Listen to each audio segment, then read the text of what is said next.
October 15th, 1900, Volume 4, Fight Between the Confessor and Jesus for the Crucifixion of Luisa.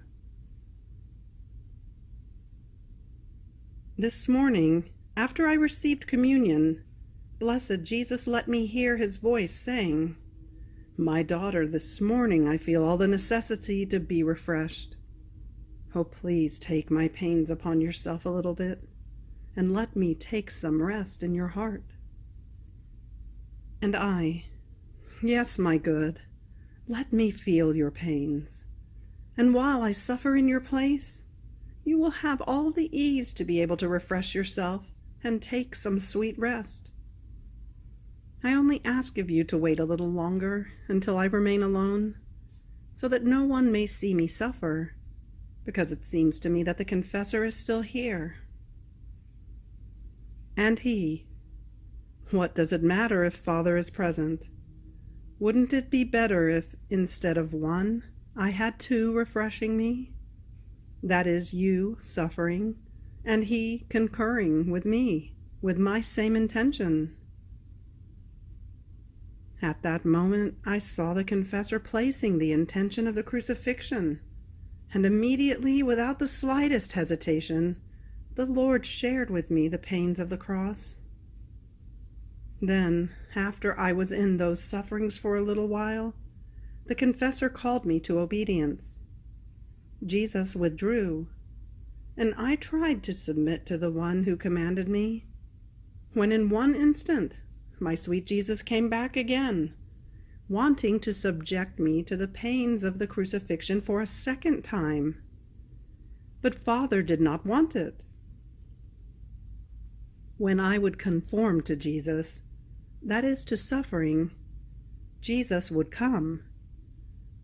When the confessor would see that I would begin to suffer, he would stop the suffering with the obedience, and Jesus would withdraw. I would suffer a great pain indeed on seeing him withdraw, but I would do as much as I could to obey. And at times, seeing the confessor present, I would let them deal with it, waiting to see who would win, whether obedience or our Lord. I seem to see obedience and Jesus fighting, both powerful and capable of facing a fight.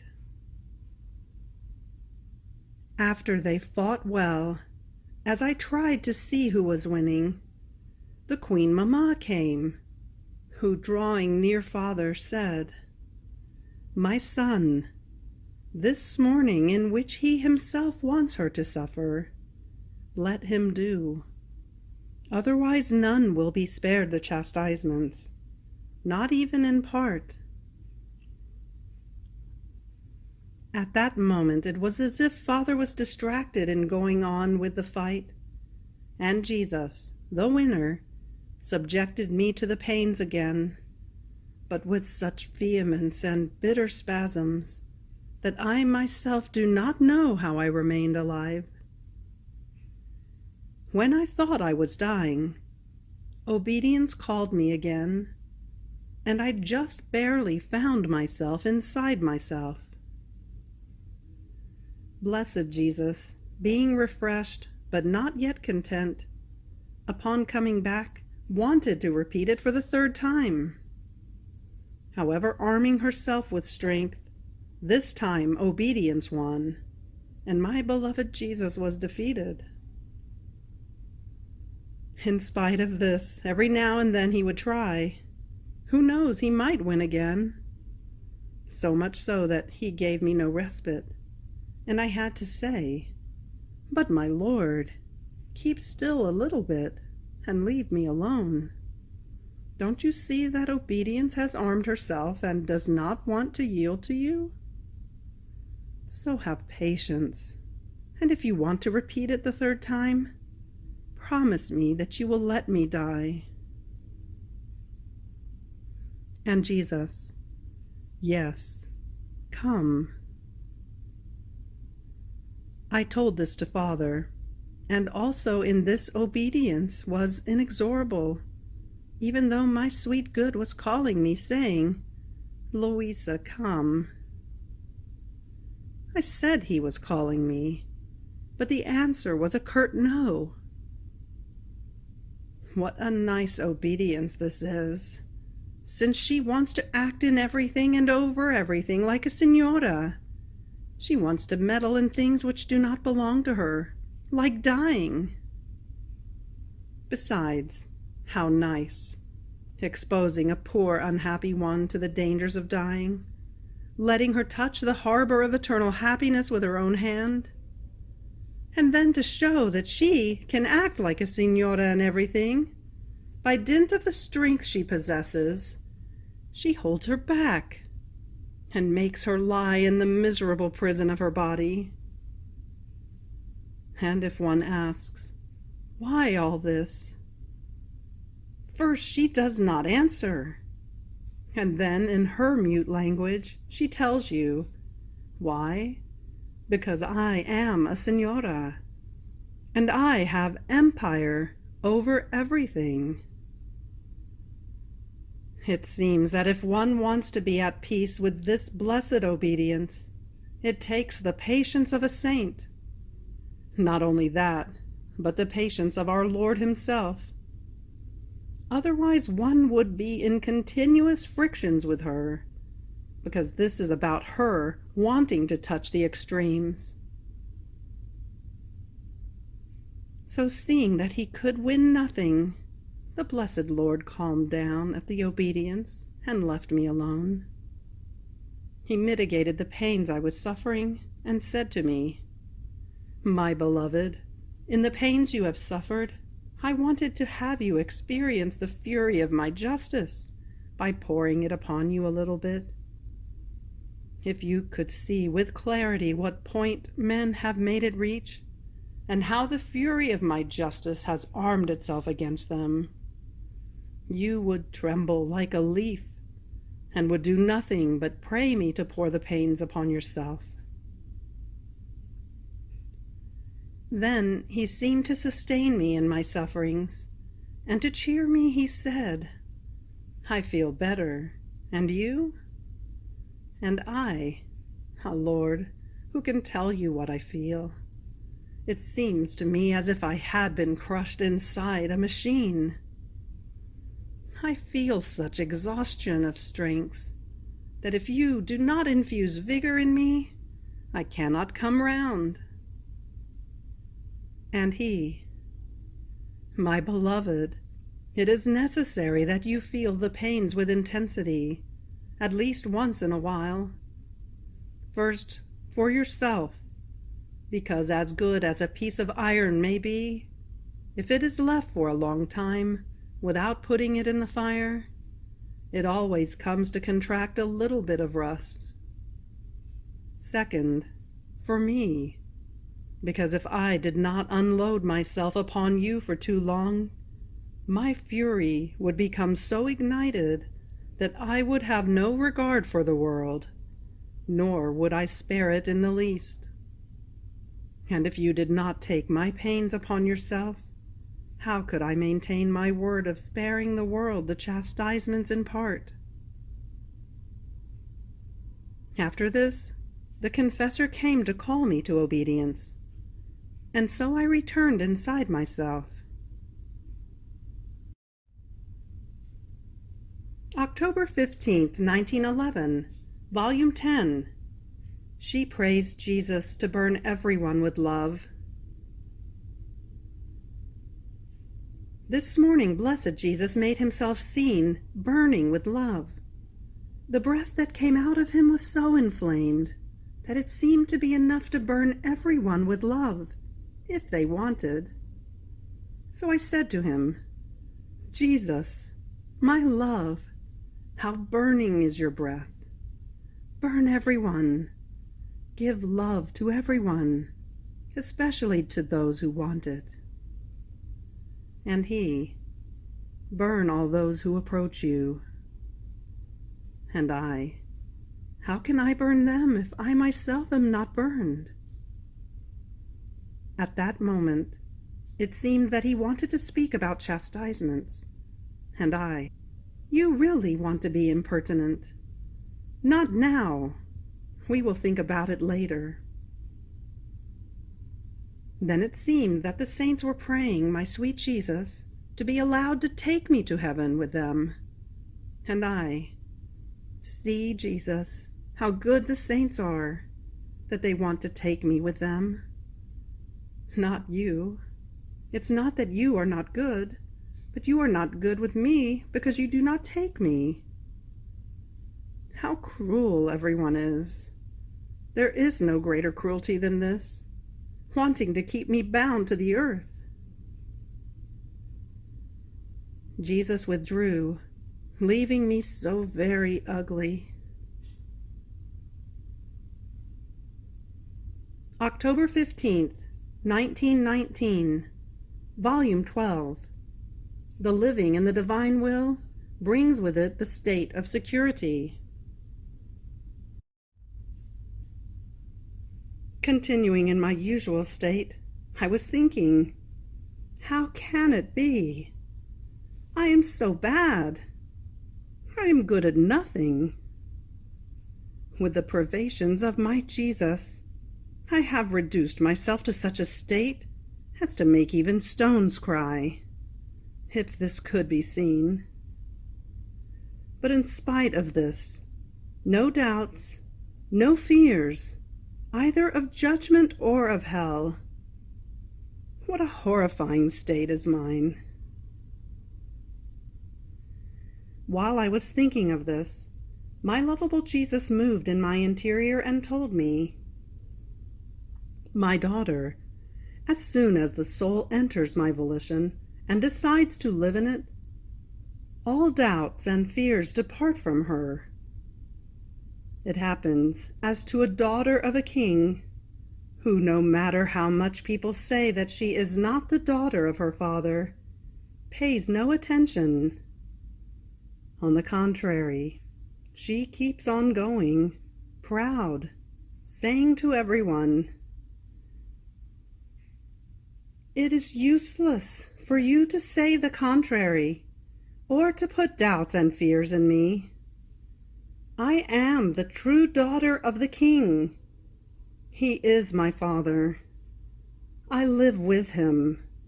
Even more, his very kingdom is mine. Therefore, among the many goods which living in my will brings, it also brings the state of security. And since she makes all that is mine her own, how can she fear about her possessions? Therefore, fear, doubt, hell, lose their way, and cannot find the door, the way, the key to enter the soul. Even more, as soon as the soul enters the divine volition, she strips herself of herself, and I clothe her of me with royal garments, and these garments place on her the seal that she is my daughter. My kingdom is hers as much as it is mine, and defending our rights, she takes part in judging and condemning others. Therefore, how can you want to go fishing for fears?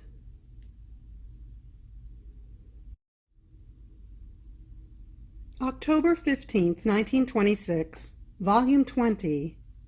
How the soul will possess as much glory, beatitude, and happiness in heaven, for as much divine will as she has enclosed on earth.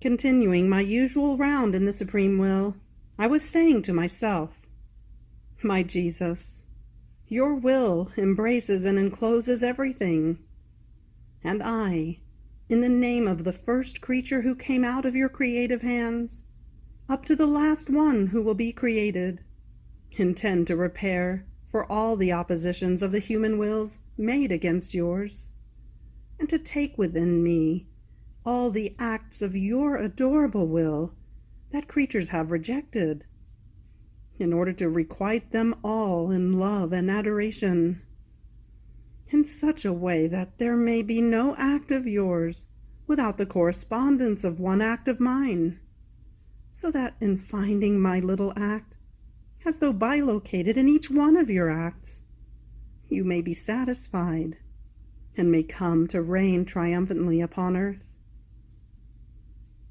Is it perhaps not upon the human acts that your eternal Fiat wants to find the support on which to dominate? Therefore, in each one of your acts, I offer you mine, as the field on which you can lay your kingdom.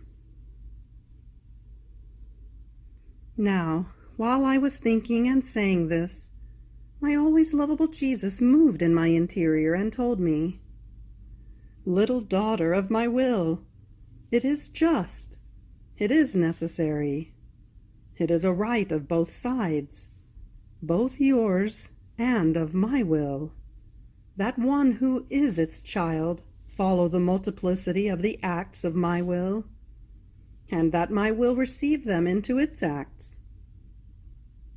A father would be unhappy if he did not feel his child at his side, so as to be followed by his child in his acts, nor would the child feel loved by the father if, putting him aside, the father would not let himself be followed by his child. Therefore, daughter of my will and newborn in it means precisely this: to follow all of its acts as its faithful daughter. In fact, you must know that, in creation, my will entered the field of action in the human acts of the creature. But in order to act, it wants the act of the creature within its own, so as to carry out its operating, and be able to say, "My kingdom is in the midst of my children, and right within their inmost acts." In fact, as much as the creature takes of my will, so much do I extend my kingdom in her, and she extends her kingdom in my will. But according to how much she lets me dominate in her acts, so does she expand her boundaries in my kingdom. And I give, and she takes more joy, more happiness, more goods, and more glory. In fact, it is established that in the celestial fatherland, they will receive as much glory, beatitude, and happiness, for as much of my will as they have enclosed in their souls on earth. Their glory will be measured by that very will of mine that their souls will possess. Nor will they be able to receive more, because their capacity and wideness is formed by that very divine will that they have done and possessed while on earth. And even if my liberality wanted to give them more, they would lack the space to contain it, and it would overflow outside. Now, my daughter, of all that my will has established to give to creatures, of all of its acts, they have taken little.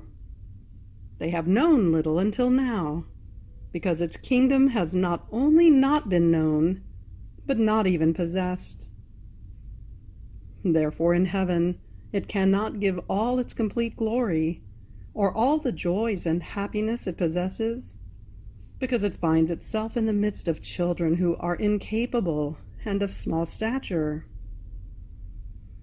This is why it awaits the time of its kingdom with so much love and yearning, to have its total dominion, and to give from its fiat everything it had established to give to creatures, therefore forming children who are capable of receiving all of its goods.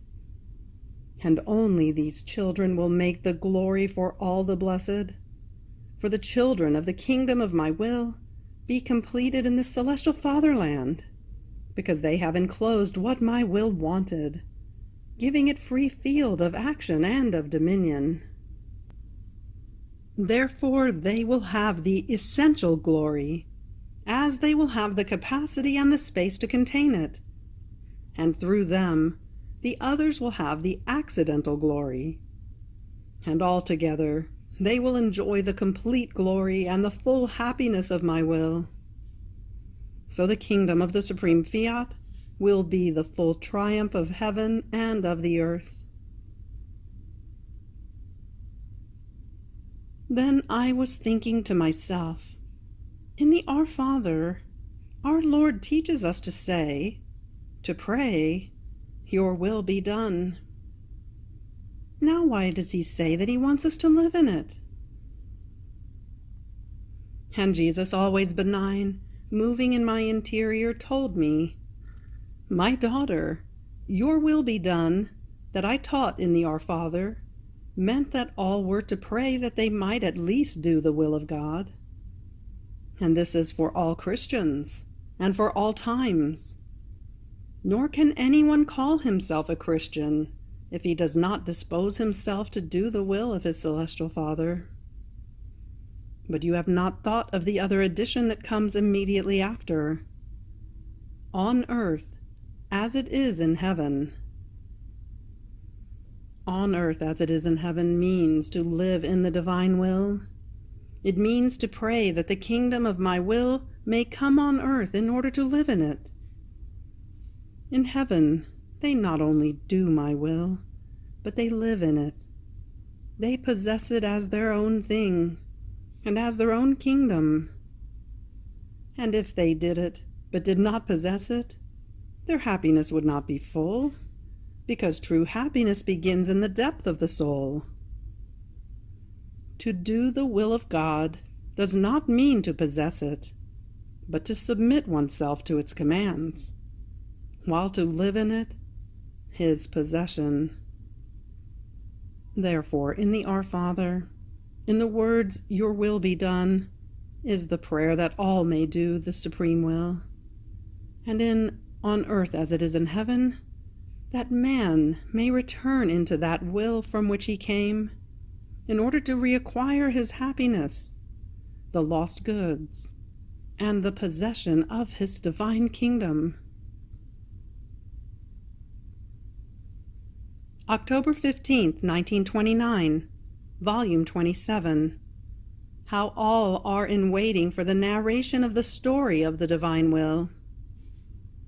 Void of the acts of the creature in the divine will. I was feeling all immersed in the divine Fiat. Before my poor mind I could see the whole creation, and the great prodigies operated by the divine will in it. It seemed that each created thing wanted to narrate what it possessed of the great divine Fiat, in order to make it known, loved, and glorified. Then, while my mind wandered in looking at the creation, my sweet Jesus came out from within my interior and told me, my daughter, all are in waiting for the narration of the great poem of the divine will. And since the creation was the first external act of the operating of my Fiat, it therefore contains the beginning of its story of how much it has done for love of the creature.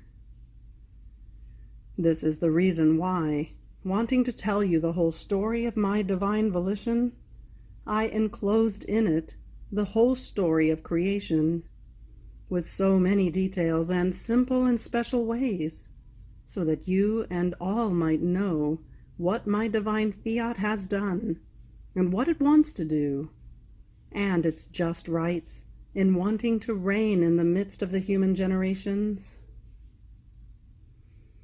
Everything that was done in creation is not completely known by creatures. The love we had in creating it, how each created thing carries a note of love, one distinct from the other, enclosing inside a special good for creatures, so much so that their lives are bound to creation with indissoluble bonds. And if the creature wanted to withdraw from the goods of the creation, she could not live. Who would give her the air in order to breathe, the light in order to see, the water to drink, the food to nourish herself, the solid earth to let her walk?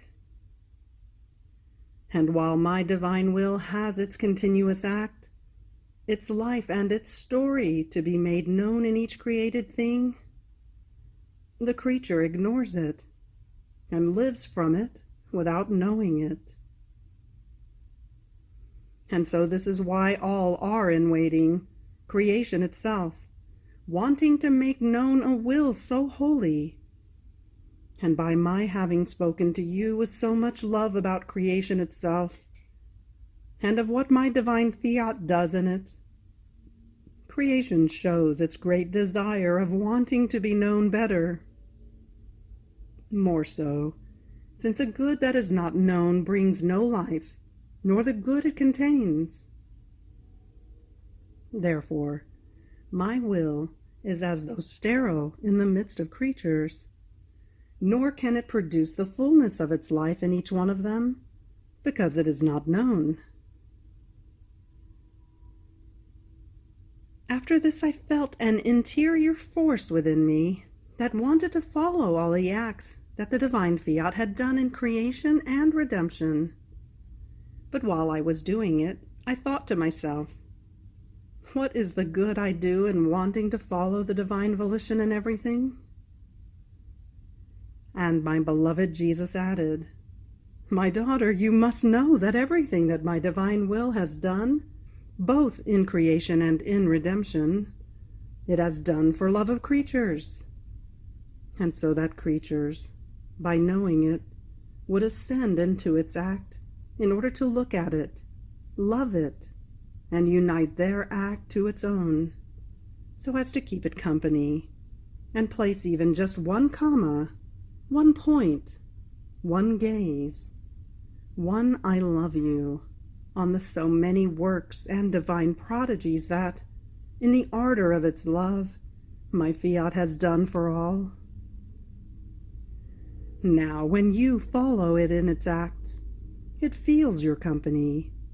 It will not feel alone. It feels your little act, your thought that follows its act. Therefore it feels requited. But if you did not follow it, it would feel the void of you and of your acts in the immensity of my divine volition, and with sorrow would cry out, where is the little daughter of my will? I do not feel her in my acts. I do not enjoy her gazes that admire what I do, to say to me a thank you. I do not hear her voice that says to me, I love you. Oh, how loneliness weighs upon me. And it would make you hear its moans in the depth of your heart, saying to you, follow me in my works. Do not leave me alone. So the evil you would do would be to form the void of your acts in my divine will, while if you do it, you would do the good of keeping it company. And if you knew how pleasing is company in operating, you would be more attentive. And just as my divine fiat would feel the void of your acts if you did not follow it, so would you feel the void of its acts in your will, and you would feel alone, without the company of my divine will that loves to occupy you so much as to make you feel no longer that your will lives in you. October 15th, 1933, Volume 32, Divine Mastery and Art. The Little Paradise of God. Labyrinth of Love, Generative Virtue of the Fiat. God at the mercy of the creature. My abandonment in the Fiat continues. I feel its omnipotent breath that, blowing on me, wants to make its life in me grow, enlarge. It wants to fill me so much as to not let my human being remain, except only as the veil that covers it. So I thought to myself, but what comes of this holy volition that has so much interest of forming its life in the creature, that it moves heaven and earth in order to obtain its intent? And what difference is there between the divine will as life and the divine will is effect. And my always lovable Jesus, clasping me in his arms, with an unspeakable goodness told me, "My blessed daughter, there is nothing more beautiful, more welcome, and that pleases and glorifies us more, than to form the life of our divine volition in the creature. In her is formed a little paradise, where our Supreme Being delights to descend in order to make his sojourn. Do you see? Instead of one paradise, we have two, in which we find our harmonies, the beauty that enraptures us, the pure joys that double our happiness, because of having formed an additional life of ours in the little circle of the creature. In this paradise, for however little, for as much as the creature can be capable of, we find everything. Everything is ours. Rather, we find the littleness that enamors us more, and we contemplate our divine art, that in the little, by virtue of our power, we have enclosed the great. We can say that by our labyrinth of love, we have transmuted things, the great in the little, and the little in the great. Without a divine prodigy of ours, we could not form either our life or our paradise in the creature. And does it seem little to you to have one more life of ours, and a doubled paradise at our disposal, in order to make us all the more happy? You must know that neither the sky, nor the sun, nor all creation cost us so much, nor have we placed either so much mastery of art, or so much love, as we placed in forming our life all of our will in the creature, in order to form for ourselves one more paradise to patronize at our leisure and enjoy our delights. The sky, the sun, the sea, the wind, and everything narrates he who has created them. They point to us. They make us known. They glorify us. But they do not give us one life of ours, nor do they form one other paradise of ours for us. Rather, they serve her or him in whom our paternal goodness has taken the commitment of forming our life. And she costs us so much that our fiat uses its operating and repeating virtue of its continuous fiat over its fortunate creature, in order to overshadow her with its power, in a way that one fiat does not wait for another, in a way that, if it breathes on her, it says to her fiat. If it touches her, it repeats fiat. If it embraces her, it uses its operating fiat and goes molding her and as kneading in its divine life. One can say that with its breath it forms its life in the creature, and with its creative virtue it regenerates her and forms its little paradise there. And what do we not find in it? It is enough to tell you that we find everything we want, and this is everything for us. See, therefore, the great difference that there is between the divine will as life and that as effect. As life, all the goods, the virtues, the prayer, the love, the sanctity, convert as nature into the creature.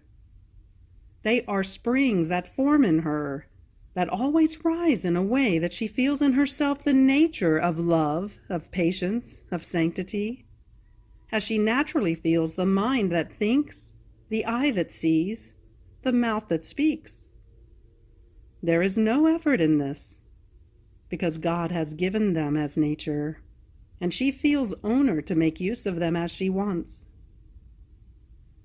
So by possessing the divine will as life, everything is holy, Everything is sacred. The hardships end. The inclinations to evil do not exist anymore. And even though she changes action, and now she does one thing, and now another, the unitive virtue of my will unites them together, and they form one single act, with the distinction of so many various beauties for however many acts she has done. And she arrives at feeling that her God is all hers, even to feeling that in the excess of his love, he has given himself to the mercy of the creature in virtue of the divine will that she possesses as life. She feels him as a birth of her. She raises him with such finesse of love and of profound adoration that she remains as naturally absorbed in her Creator, who is already all hers. And so much is the fullness of love, the happiness that she feels, that not being able to contain it, she would want to give the divine will as life to everyone, in order to render everyone happy and holy. Not so for one who does not possess it as life, but only as virtue or effect. Everything is hardship, and she feels the good according to time and circumstances. The circumstance ceases, and she feels the void of good, and this void produces inconstancy, variety of character, tiredness. She feels the unhappiness of the human volition. She neither enjoys peace, nor does she know how to give peace to anyone. She feels the good in herself as if it were a dislocated or partly detached member that she is not owner to use, and she must be subject to others in order to make use of it. Not living of my will is to make oneself enslaved, and to feel all the weight of the slavery. End of October 15th. Fiat.